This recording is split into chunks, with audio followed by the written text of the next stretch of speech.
importante entender el contexto de cómo se encuentra hoy México respecto a las jornadas de trabajo. En México es cierto, la jornada semanal máxima es de 48 horas, pero no solo tenemos esa jornada, también tenemos una jornada mixta que es de 45 y una jornada nocturna de 42. Si bien es cierto, recuerden que la Ley Federal del Trabajo llevaba casi 100 años sin modificarse y hoy venimos de unas olas de diferentes reformas que están principalmente haciendo mejoras para los trabajadores. La pregunta es, ¿cómo lo vamos a implementar? Todos estamos de acuerdo en que se deben de modificar las horas de trabajo en una reducción para medir costos de calidad de vida, fomentar el entorno familiar, pero la disyuntiva es cómo y en qué momento lo vamos a hacer. No es tan sencillo el poder reformar una ley donde no se escuche un diálogo social. Es importante y qué bueno que el presidente invita a estos parlamentos abiertos, porque a través de estos espacios es donde realmente se necesitan que se involucren expertos en la materia y se puedan dar opiniones, pero que esas opiniones realmente resulten conclusiones que se puedan aplicar al párrafo de la ley.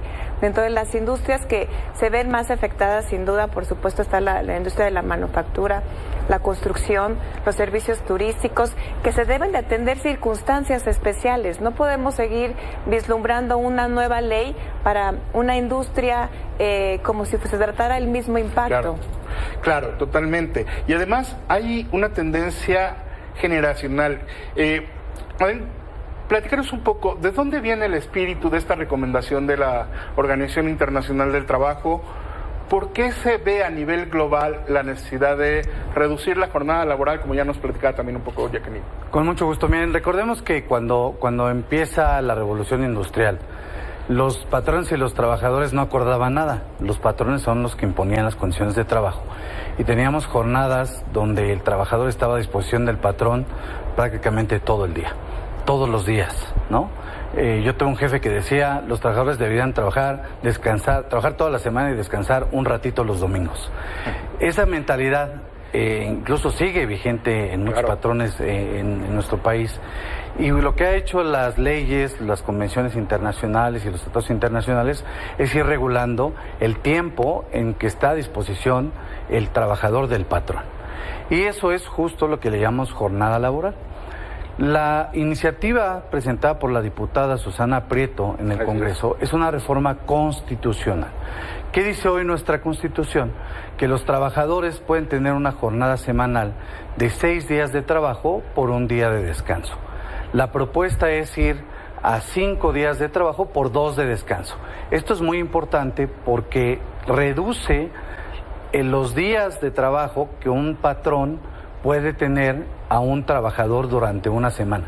Es decir, no es que por sí misma la reforma proponga ir de 48 a 40, sino que propone que tengamos 2 días de descanso obligatoriamente en los trabajadores mexicanos. Y esto es bajo un contexto internacional donde el trabajador tenga más tiempo para su familia, para sus cosas personales y desde luego para el reposo y tener pues un mayor tiempo de esparcimiento y no solamente dedicar toda su energía al trabajo, ¿verdad? Es una demanda también ya generacional. Hoy lo que vemos es que los millennials ya están preguntando por tiempo de vida. A veces no es tan importante el salario como el qué tanto van a poder desarrollar su propia vida respecto de su carrera profesional. Y en ese sentido, ¿qué es lo que, de cara al futuro y de cara a lo que está sucediendo en los ámbitos laborales, que también están teniendo problemas para adquirir nuevo talento, qué tanto que quede resuelta esta ley es fundamental para la futura contratación y para la futura productividad de las empresas? No sé, Jacqueline, si nos quieras aportar algo al respecto. Sí, es importante entender el contexto de nuestra plantilla laboral actual. No todos tenemos las mismas necesidades. Entonces, por supuesto que esta reforma es en beneficio de los trabajadores y reitero, lo importante es cómo lo vamos a hacer y en qué momento se implementa.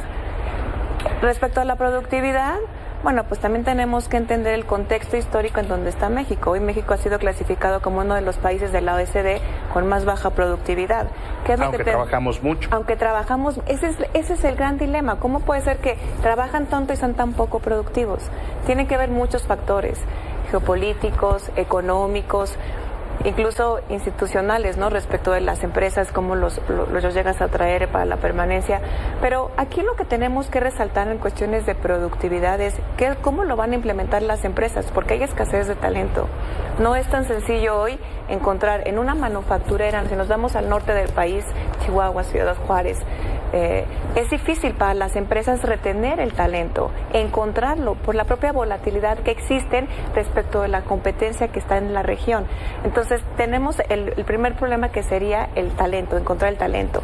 El segundo, que sería pues la implementación obviamente de la tecnología, porque eso sigue avanzando y hoy vemos que a través de la tecnología puede ser un buen aliado para las empresas, porque puedes hacer más productivo quizás menos recursos, pero eso también nos afecta desde una plantilla laboral, porque entonces le estamos quitando quizás a la oportunidad a los trabajadores, por lo cual también el Estado debe de prever esas circunstancias, y es el Estado quien debe dar esas herramientas para que pueda posicionar a las nuevas generaciones, ¿sí? Y finalmente, pues, ¿cómo haces interno dentro de las organizaciones? ¿Cómo puedes producir lo mismo con los mismos costos en un menor tiempo, ¿no? Que ese es el gran reto que tenemos que implementar. Y me decían las empresas, Jackie, pero ¿cómo le vamos a hacer? No es que no haya una cajita y que tengamos que abrirla para descubrir el secreto, ¿no? Pues tendremos que ir inspeccionando, viendo, aplicando qué es lo que va a funcionar mejor para las empresas, desde rotación de turnos, contrataciones, etcétera, ¿no? Encontrar las fórmulas de la productividad. Exactamente. De una nueva productividad. Mencionabas, Adrián, hace un momento el tema de que es una reforma constitucional. ¿Cuál es el impacto, ¿no?, de darle este carácter de constitucional, dado que hay muchos Méxicos, lo sabemos, hay muchas realidades empresariales? Hoy la jornada de 40 horas ya es una realidad en el mundo corporativo, sí, pero se sigue dando sobre todo en la parte productiva, ¿no?, en las manufacturas. Al volverlo constitucional, además tiene que actuar por igual en todo el país, tomando en cuenta que el sur es menos desarrollado y es mucho más agrícola, y el norte es mucho más manufacturero. ¿Cuáles serían las implicaciones que tú ves y cuáles son los puntos de conflicto, para ir entrando también en este tema, que pone la iniciativa sobre la mesa? Desde luego, al ser una reforma constitucional va aplicada en todo el país, en todas las industrias, no importa lo que te dediques. Pero yo te diría, hoy tenemos una realidad mucho más cruda. Hoy tenemos muchas industrias y muchas actividades que no tienen el límite 48 horas. Tienen 50, 60, 70 a la semana. Tenemos, si hoy revisamos nuestros índices de pago de tiempo extraordinario en las maquiladoras, en las empresas exportadoras, vamos a ver que mucha gente no está trabajando 40 horas ni 48, está trabajando 50, 60 o 70 horas a la semana. Esto a pesar de que entiendo en la ley hay un límite máximo de horas que se pueden trabajar. Es correcto, nada más que con frecuencia se exceden incluso. Es correcto, nada más que la ley regula una realidad que no existe.